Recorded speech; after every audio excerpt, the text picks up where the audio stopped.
ঢাকা উত্তরায় মাইলস্টোন কলেজে বিমান বিধ্বস্ত হওয়ার ঘটনায় সারা জাতিকে আবারও নাড়িয়ে দিয়েছে বাংলাদেশ। ইতিমধ্যে কিছু সাংবাদিক ভাইয়েরা সত্য মিথ্যা অনেক কিছু প্রতিনিয়ত পোস্ট করে যাচ্ছেন। তো আসলে কোনটা সত্য এবং কি কোনটা মিথ্যা আমরা প্রবাসী যারা তারা এখনো বুঝে উঠতে পারতেছি না।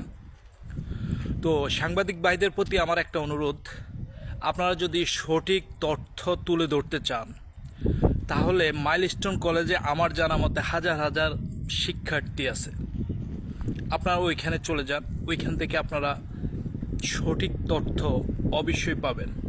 যেহেতু তারা স্টুডেন্ট, তারা মিথ্যার আশ্রয় কখনো নেবে না। এবং কি ঘটনাস্থলে হাজার হাজার শিক্ষার্থী ছিলেন, তারা স্বয়ং নিজ চোখে দেখছে। আপনারা ওইখানে চলে যান, ওইখান থেকে সঠিক তথ্য যেটা, অন্তত এই এতগুলা শিশু জোরে গিয়েছে, আপনারা এই বিষয়টা নিয়ে বাজে কোনো টোল করবেন না। সঠিক যে তথ্য, যেহেতু আমাদের এটা বাংলাদেশের বিষয়, সঠিক যে তথ্য, এই তথ্য তুলে ধরার অনুরোধ রইল আপনাদের প্রতি। আর যতগুলো স্টুডেন্ট ক্ষতিগ্রস্ত হয়েছে এটা দায়ভার অবশ্যই আমাদের বাংলাদেশকে নিতে হবে, যেহেতু আমাদের বাংলাদেশের বিষয়। আমার সরকার এবং প্রশাসনের প্রতি আমার অনুরোধ, লাস্ট 10 জন 20 জন যাই হোক, 50 জন 100 জন, গুজবের কোনো সুযোগ নেই।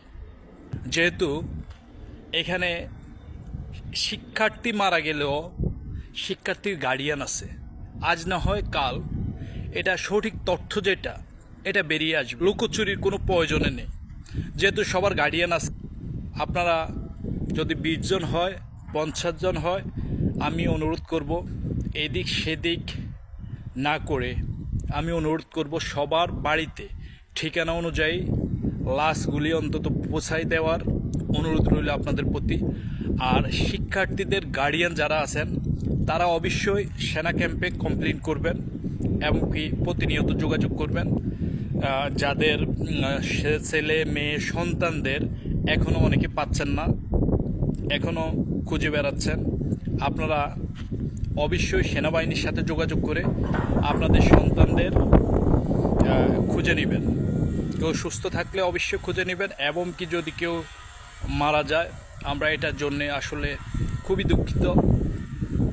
যেহেতু একটা ঘটনা ঘটে গিয়েছে, তাহলে আপনারা সেনাবাহিনীর সাথে যোগাযোগ করে অবশ্যই আপনারা আপনাদের সঠিক তথ্য